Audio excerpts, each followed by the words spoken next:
Hello friends, मैं दीपक प्रसाद आज आपके लिए लाया हूँ ट्रांसफ़र ऑफ प्रॉपर्टी एक्ट। इससे पहले मैंने 4 वीडियो आपके साथ शेयर की है और 1 से 4 सेक्शन तक मैंने आपको इसमें बताया है। इसमें मैंने आपको ये बताने की कोशिश की है कि transfer of property act actually किस टाइप की प्रॉपर्टी को ट्रांसफ़र करना है। ये property enact transfer of property act enact कब हुई और इसका प्रियम्बल क्या कहता है। आज मैं आपके लिए सेक्शन 5 लाया हूँ।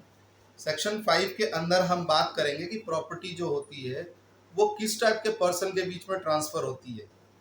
मतलब अगर इन शॉर्ट में मैं आपसे बताना चाहूँ तो ट्रांसफर ऑफ प्रॉपर्टी जो होती है वो 2 लिविंग पर्सन के बीच में होती है, आप और मैं जो एग्जिस्ट करते हैं। इसमें हम प्रॉपर्टी ट्रांसफर ऐसे पर्सन से नहीं करते जो एग्जिस्ट नहीं करता है। तो अगर मैं इसके डेफिनेशन की बात करूं तो डेफिनेशन कहता है कि जो ट्रांसफर ऑफ प्रॉपर्टी एक्ट जो है वो 2 लिविंग पर्सन के बीच में होती है, जिसमें वन पर्सन जो होता है लिविंग पर्सन वो अपनी प्रॉपर्टी को वन और more than one living person को ट्रांसफर करता है। इसमें प्रॉपर्टी जो होनी चाहिए वो प्रेजेंट में एग्जिस्ट करनी चाहिए, लेकिन आप चाहें तो उसको प्रेजेंट में या फ्यूचर में आप उसको ट्रांसफर कर सकते हैं।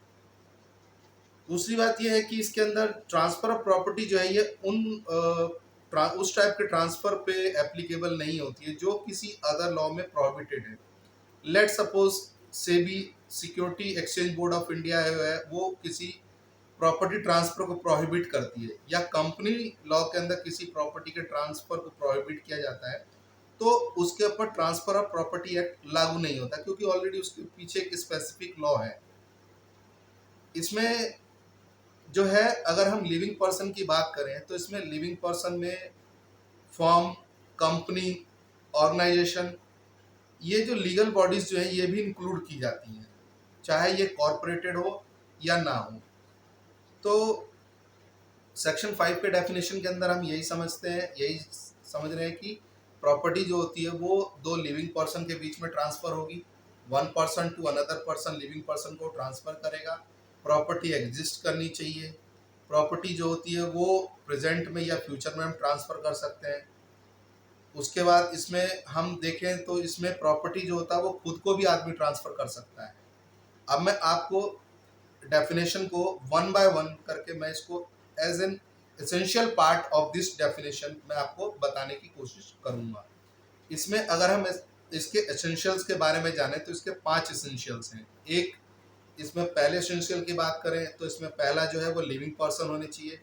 दूसरा इसमें प्रॉपर्टी होती है। तीसरा इसमें ट्रांसफ़र होना चाहिए। चौथा इसके अंदर इन प्रेजेंट और इन फ्यूचर ट्रांसफ़र कर सकते हैं। और पांचवा जो है वो इसमें कोई पर्सन खुद को प्रॉपर्टी ट्रांसफ़र कर सकता है। तो ये 5 इसके एसेंशियल्स हैं जिसके ऊपर ये सेक्शन 5 ट्रांसफ़र ऑफ प्रॉपर्टी एक पूरा बेस्ड है। तो मैं आपको इसके एक एक करके बताऊंगा। जैसे फर्स्ट एसेंशियल जो है वो लिविंग पर्सन, इसमें जो व्यक्ति जो हो वो जीवित होने चाहिए। अब जैसे हम विल के केस में देखते हैं, विल में क्या होता है कि एक जीवित व्यक्ति जो होता है वो अपने बाद किसी दूसरे को ट्रांसफर करता है प्रॉपर्टी, तो वो तब तक वो 2 जीवित लोगों के बीच में नहीं है, क्योंकि जो विल करता जो है, जो एग्जीक्यूटर जो है, जो विल को एग्जीक्यूट कर रहा है, वो जब तक मरेगा नहीं तब तक वो प्रॉपर्टी जो होगी दूसरे को ट्रांसफर नहीं होगी। तो इसमें 2 लिविंग पर्सन के बारे में बात नहीं कही गई है। दूसरी चीज इसमें प्रॉपर्टी होती है, प्रॉपर्टी होनी चाहिए। जो मेन जो सारी बात जो है वो प्रॉपर्टी पे है। प्रॉपर्टी एग्जिस्ट करेगी तभी 2 लिविंग पर्सन के बीच में प्रॉपर्टी ट्रांसफर होगी। तीसरी इसमें चीज जो है, इसमें तीसरा जो है वो ट्रांसफर। प्रॉपर्टी है, लिविंग पर्सन है, लेकिन उनके बीच में जो फंक्शनिंग जो होगी, जो उनके बीच में जो रिलेशन होगा वो किस तरीके से होगा, किस चीज से होगा, वो ट्रांसफर से होगा। तो ट्रांसफर भी मस्ट है। अगर हम ट्रांसफर ही नहीं करते हैं तो transfer of property act applicable ही नहीं होगा। चौथा जो है इसके अंदर प्रॉपर्टी, चौथा जो है इसके अंदर चौथा एसेंशियल जो है, फोर्थ एसेंशियल जो है वो इसके अंदर कहता है कि प्रॉपर्टी जो होगी वो आप चाहो तो उसको आज ट्रांसफर कर दो, आप चाहो तो फ्यूचर में उसे ट्रांसफर कर दो, लेकिन प्रॉपर्टी वो एग्जिस्ट करनी चाहिए। हालांकि विल वगैरह जो है वो, विल जो है वो इसका एक्सेप्शन है, तो उसको हम इसमें इंक्लूड नहीं करते, हम उसको विल के सेक्शन में पढ़ेंगे। पांचवा जो है, इसमें कोई पर्सन चाहे तो वो खुद को प्रॉपर्टी ट्रांसफर कर सकता है। कैसे? सपोज कीजिए अगर कोई पर्सन है, उसने कोई ट्रस्ट क्रिएट किया और उस ट्रस्ट के अंदर वो खुद ट्रस्टी है, तो जब वो प्रॉपर्टी उस ट्रस्ट को ट्रांसफर करेगा तो ऑटोमेटिकली जो प्रॉपर्टी जो होगी वो उस पर आ जाएगी। तो उसने खुद को एक तरीके से कर दिया।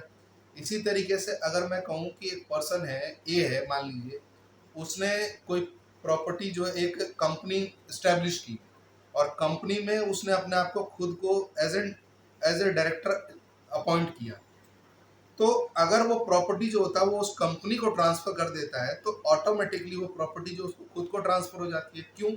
क्योंकि वो डायरेक्टर है। हालांकि देखने को ये सेक्शन 5 जो है ट्रांसफर प्रॉपर्टी एक्ट का छोटा है, लेकिन ये बहुत एसेंशियल है।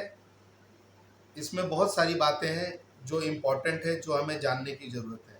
जो प्रॉपर्टी का एग्जिस्टेंस, ट्रांसफर, जो कंडीशन जो होती है इन प्रेजेंट या फ्यूचर, पर्सन किस टाइप के होने चाहिए, लिविंग पर्सन, और इसमें लीगल जो ऑब्लिगेशन है वो क्या है। तो आई होप मेरी वीडियो आपको समझ में आई होगी। स्टिल अगर कोई कंफ्यूजन है तो आप मुझे कमेंट बॉक्स में कमेंट करें, मैं उसको रिप्लाई करने की कोशिश करूँगा। बाकी के वीडियो के लिए हम जल्दी ही मिलते हैं। Okay, see you, bye.